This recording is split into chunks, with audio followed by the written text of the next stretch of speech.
अस्सलाम वालेकुम नाजरीन। दानी थके हुए कदमों से घर में दाखिल हुआ और बस्ते को जोर से बिस्तर पर पटका। अम्मी ने हैरानी से उसे देखा मगर वो सलाम किए बगैर कमरे में घुस गया। अम्मी उसके पीछे पीछे कमरे में दाखिल हुई और पूछा क्या हुआ। दानिश ने बताया इमरान ने पूरी जमात को अपने घर दावत पर बुलाया, मुझे नहीं बुलाया। तुम्हें क्यों नहीं बुलाया? अम्मी ने पूछा। मुझे नहीं पता, क्या दोस्त बनाने के लिए अमीर होना ज़रूरी है? दानी ने सवाल किया। बिल्कुल भी नहीं। तो फिर इमरान मुझसे दोस्ती क्यों नहीं करता? ना करे, जाफ़र और उमर भी तो हमारे दोस्त हैं, वो तो परवाह नहीं करते कि तुम अमीर हो या गरीब। अम्मी ने कहा मगर क्लास के दूसरे बच्चे तो करते हैं और वो बच्चे जाफ़र और उमर को अहमियत देते हैं मगर मुझे नहीं देते।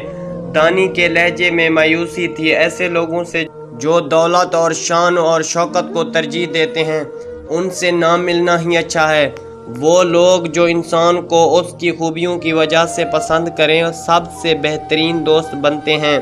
तुम्हारी क्लास में भी ऐसे बच्चे होंगे? अम्मी ने पूछा। कुछ देर रुक कर अम्मी ने फिर कहा तुम एक अच्छे इंसान हो और ये सबसे बड़ी बात है।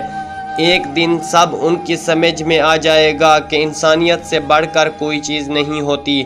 अम्मी का लहजा पर यकीन था। दानी औसत दर्जे की ज़हनी सलाहियत रखता था। प्रिंसिपल साहब ने सुबह बच्चों से खिताब करते हुए कहा शमशाही इम्तहानात शुरू होने में 1 महीना रह गया है। आपको इम्तहान का सिलेबस दिया जा रहा है। हम चाहते हैं कि आप दिल लगा कर तैयारी करें। अवैस आज फिर गैर हाजिर था। दानी सोच में पड़ गया, आखिर वो 3 दिन से स्कूल क्यों नहीं आ रहा। अवैस को यरकान हो गया था और डॉक्टर ने मुकम्मल परहेज और 2 हफ्ते तक आराम के लिए कहा था। अवैस बहुत परेशान था और स्कूल जाने के लिए बेचैन था। मैं क्या करूं? दानमी तू इम्तहान में फेल हो जाओगा। दानी सोच में पड़ गया। एक तरकीब हो सकती है। वो क्या है? मैं तुम्हें रोज़ाना का काम व्हाट्सअप कर दूंगा और साथ ही होमवर्क भी रात को 8 से 9 बजे तक फ़ोन पर तुम्हें समझा भी दूंगा। बाकी तुम घर पर देख लेना। अवैस की खुशी से बातें खुल गईं। बहुत शुक्रिया मेरे दोस्त, पता ही नहीं था कि तुम इतने अच्छे इंसान हो। ये तरीका अच्छा है, मैं इस पर अमल करूंगा। यूं दानी और अवैस की मुश्तरका तैयारी शुरू हुई। उस अमल का एक फ़ायदा ये हुआ कि दानी को भी रियाजी समझ में आने लगी। इम्तहान ख़त्म हुए तो नतीजा गैर मुतवक्के तौर पर दानी का बेहतर रहा। मजमूई तौर पर B ग्रेड लेना खुद इसके अपने लिए भी बायस से इत्मीनान था। अब वो अपना रिज़ल्ट कार्ड सुकून से अम्मी और अब्बू को दिखा सकता था। जाफ़र अव्वल आया था जबकि उमर चौथी पोजीशन पर था। हैरान कुन तौर पर अवैस की दूसरी पोजीशन आई थी। ये एक खिलाफ तवक्को नतीजा था। पीर के दिन से नए सेमेस्टर का आगाज़ हो गया।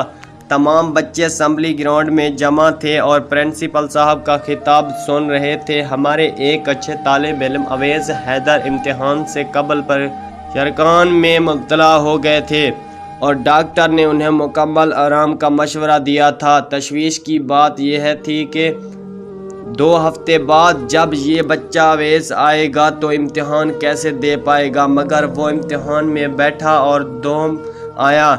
जब हमने उसको मुबारकबाद दी तो अवैस ने अपनी कामयाबी का सेहरा अपने साथी के सर पर बांधा। बीमारी के दौरान अवैस के तमाम दोस्त अपनी तैयारी में मशगूल थे। सिर्फ एक बच्चा रोज़ उसको तमाम काम भी देता था और रात में उसको पढ़ाता भी था। फिर अवैस की अपनी मेहनत भी थी। मगर अहम बात यह है कि दानिश ज़फ़र ने ये सब काम बग़ैर किसी लालच के इंसानी हमदर्दी में किया। ये सबसे बड़ी खूबी होती है। हमदर्दी के लिए इंसानियत की ज़रूरत होती है और दानिश ज़फ़र ने साबित किया है कि वो सबसे बेहतर इंसान है। स्कूल उनको उस बेगर्ज खिदमत पर एजाज़ी शील्ड पेश करता है। मैं दानिश ज़फ़र से दरख्वास्त करूँगा कि वो आएँ और शील्ड वसूल करें। असम्बली ग्राउंड तालियों से गूंज उठा।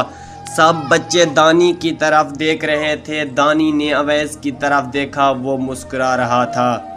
بہت دلچسپ کہانی آج میں نے آپ کو سنایا ہے۔ پسند آئے تو میری ویڈیو لائک کریں، کمنٹ کریں اور اس کو آگے شیئر کریں۔